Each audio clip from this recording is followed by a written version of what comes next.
नमस्कार साथियों, मैं एडवोकेट प्रमोद कुमार फिर एक बार मुखातिब हूं अपने lawyersncr.com यूट्यूब चैनल पर। उम्मीद करता हूं कि आप हमारी इस चैनल को बहुत गहराई से सुनते होंगे, देखते होंगे और जो इन्फॉर्मेटिव वीडियो मैं बनाता हूं उसको अपने दोस्तों तक शेयर करते होंगे। सुप्रीम कोर्ट की महत्वपूर्ण जजमेंट आती हैं या सुप्रीम कोर्ट जो टिप्पणी करता है, मैं उसको आप तक पहुंचाने की कोशिश करता हूं। आज इसी क्रम में सुप्रीम कोर्ट ने एक महत्वपूर्ण जजमेंट को सुनाते हुए ये टिप्पणी दिया, जजमेंट दिया कि अब अगर कोई आपके नाते रिश्तेदार, आपके जानकार, आपके क्लोज जिनको आपने प्रॉपर्टी दिया हुआ है और अगर वो व्यक्ति निरंतर 12 साल तक उस प्रॉपर्टी पर कब्जा किए हुए है या उस प्रॉपर्टी पर रहता है, तो ऐसी प्रॉपर्टी का मालिकाना हक उसी व्यक्ति को दिया जाएगा जो पिछले 12 सालों से उस प्रॉपर्टी पर रहता है। तो ये आज सुप्रीम कोर्ट ने अहम टिप्पणी किया एक जजमेंट को देते हुए। उम्मीद करता हूं कि आप इसको और गहराई से जानने की कोशिश कर रहे होंगे, तो मैं आप इसे और गहराई से आपको बताने की कोशिश कर रहा हूं। आज का जो ये वीडियो है बहुत ही महत्वपूर्ण है।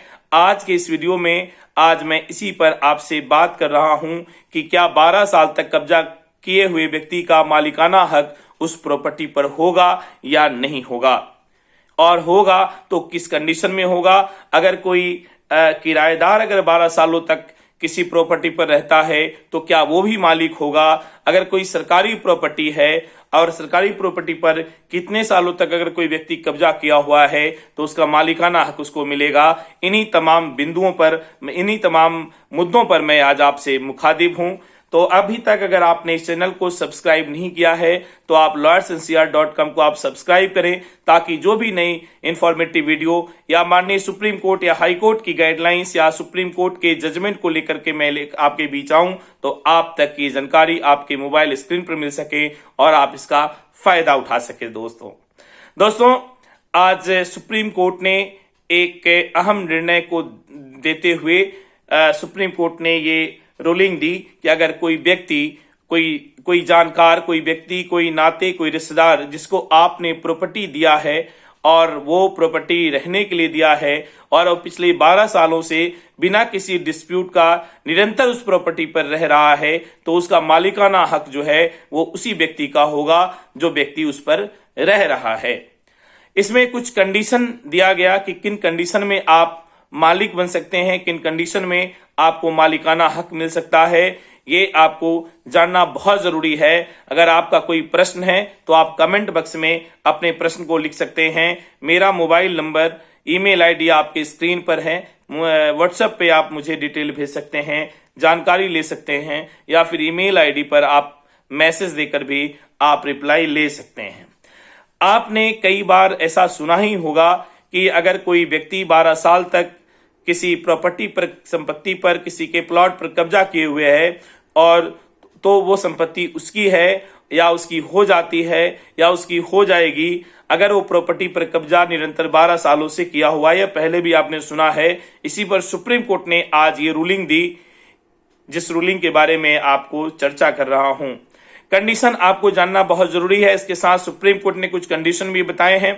देखिए, अगर कोई व्यक्ति निरंतर 12 सालों से बिना रुके, बिना किसी लड़ाई झगड़े का, बिना किसी विवाद का, बिना किसी कोर्ट कचहरी का यदि एक जगह वो रह रहा है तो वास्तव में वह लॉ ऑफ लिमिटेशन एक्ट के अनुसार 12 सालों के रहने के दरमियान 12 सालों के बाद उस प्रॉपर्टी का मालिकाना हक कानूनन उसी को मिल जाएगा। फिर यदि कोई उस व्यक्ति से संपत्ति वापस लेना चाहता है या उसको हटाना चाहता है तो वो न्यायालय में जा सकता है ये कहने के लिए कि इसका मालिकाना हक मेरे पास है, क्योंकि मैं निरंतर पिछले 12 सालों से इसी प्रॉपर्टी पर रहता हूं, इसी प्लॉट पर रहता हूं, इसी घर पर रहता हूं, इसलिए इसका मालिकाना हक मेरे पास है। और वो न्यायालय का शरण ले सकता है, वो कोर्ट का शरण ले सकता है और इस तरीके से कोर्ट उसके फेवर में फैसला भी दे सकती है। साथियों, इसमें कुछ डिटेल्स, कुछ कंडीशन दिए गए जिसको डिटेल्स में जानना जरूरी है कि 12 साल किन कंडीशन में है। तो एक मैं एग्जांपल आपको ले लेता हूं, एग्जांपल के तौर पे आपको बताने की कोशिश करता हूं। पूरी उम्मीद है कि आप ये एग्जांपल आपको समझ में आएगा। मान लीजिए आपका एक घर है दिल्ली में, आप दिल्ली से बाहर रहते हैं, आपने किसी अपने रिश्तेदार को, नाते रिश्तेदार को, दोस्त को, क्लोज को, रिलेटिव को आपने वो घर दिया कि आप यहां रहो, और वो व्यक्ति लगातार 12 सालों से उस प्लॉट पे रह रहा है, उस घर पे रह रहा है, उस जमीन पर रह रहा है, उसके कब्जे में है। इन 12 सालों के बीच ना तो आपने हटाया, ना तो हटाने के लिए आपने नोटिस दिया, ना तो आपने किसी तरीके का कोई विवाद क्रिएट किया, ना किसी तरीके की कोर्ट कचहरी हुई, ना कोई कंप्लेंट हुआ। तो ऐसे केस में अगर 12 साल के बाद 13वीं साल 14वीं साल आप जाते हैं उस प्रॉपर्टी को खाली कराने के लिए, तो जो व्यक्ति 12 सालों से आपका रिलेटिव उस प्लॉट पे रह रहा है वो खाली करने से इनकार कर सकता है। वो कोर्ट में जाकर ये बात कह सकता है कि माननीय सुप्रीम कोर्ट के आदेशानुसार इस प्रॉपर्टी का मालिक मैं हूं, मेरा मालिकाना हक है और मुझे न्याय मिलनी चाहिए। तो ये इसके साथ 2 कंडीशन भी सुप्रीम कोर्ट ने दिए हैं। एक, ध्यान रखिए कि 12 साल निरंतर रहा हुआ होना चाहिए, यानी 12 साल, पिछले 12 साल से उस प्रॉपर्टी पर कब्जा होनी चाहिए। इस बीच में कंटिन्यूअस कब्जा होना चाहिए, नहीं कि 2 साल रहे फिर 2 साल के लिए कहीं चले गए फिर 3 साल बाद आए, टोटल 12 साल नहीं, कंटिन्यू 12 साल होना चाहिए। दूसरा, बिना रुकावट का, बिना किसी लड़ाई झगड़े का, बिना किसी कंप्लेन का, बिना किसी विवाद का, बिना किसी झगड़े का 12 साल निरंतर होना चाहिए। तीसरा, बिना एग्रीमेंट का हो, अगर एग्रीमेंट है तो किराएदार हो जाएंगे, फिर वो मैं आगे बताऊंगा। और चौथा है कि 12 साल के बीच किसी भी तरीके का कोई भी विवाद नहीं होना चाहिए।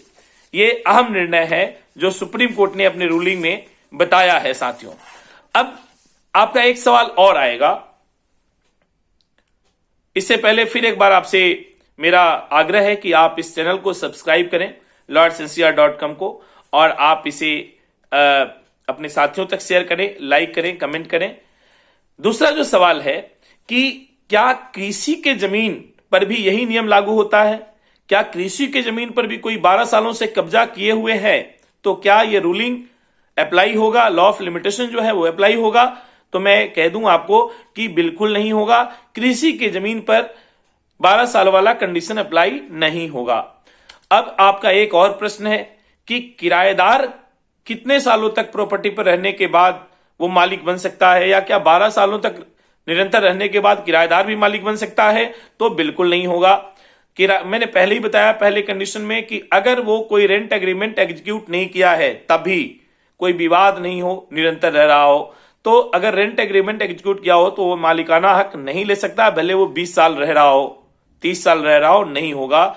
और एक और अहम जो प्रश्न है, आपका क्वेश्चन है कि क्या अगर सरकारी प्रॉपर्टी है और अगर इस पर भी 12 साल 13 साल से रह रहे हैं तब भी क्या मालिकाना हक बन सकता है, या फिर सरकारी प्रॉपर्टी पर कितने साल रहने के बाद मालिकाना हक बन सकता है, इस पर क्या है कानून? तो साथियों, अगर कोई सरकारी प्रॉपर्टी है और अगर पिछले 30 साल से लगातार अगर आपके कब्जे में है तो इसका मालिकाना हक 30 साल से लगातार रहने वाले व्यक्ति को 30 साल तक जिसके कब्जे में है वो मालिकाना हक ले सकता है, वो कानून की लड़ाई लड़ सकता है, वो माननीय जो ऑनरेबल कोर्ट में वो जा सकता है और न्याय की मांग कर सकता है, प्रॉपर्टी का मालिकाना हक मांग सकता है। लेकिन लेकिन लेकिन लेकिन सुप्रीम कोर्ट ने ऐसे कई जजमेंट दिए हैं जिसमें कहा गया है कि अगर कोई प्रॉपर्टी सरकारी है, कोई ग्राम पंचायत की है, कोई रेलवे की है, या कोई भी गवर्नमेंट प्रॉपर्टी है, इस पर भले ही 30-35 साल से ज्यादा का भी कब्जा है तो मालिकाना हक नहीं मिलेगा, भले ही लॉ ऑफ लिमिटेशन 30 साल के लिमिटेशन पीरियड को डिस्क्राइब करता हो। तो ये पूरा जो है कानून है, रूलिंग है जो मैं आपको बताया। उम्मीद करता हूं आपको समझ में आया होगा, उम्मीद करता हूं आप इसकी जानकारी आप बेहतर तरीके से समझ गए होंगे। आज मैं इस वीडियो को यहीं खत्म कर रहा हूं और आपने शुरू से आखिरी तक देखा, इसके लिए आपको शुक्रिया। Thank you for watching this video. मैं फिर किसी नई वीडियो के साथ आपसे मुखातिब हूंगा। जय हिंद।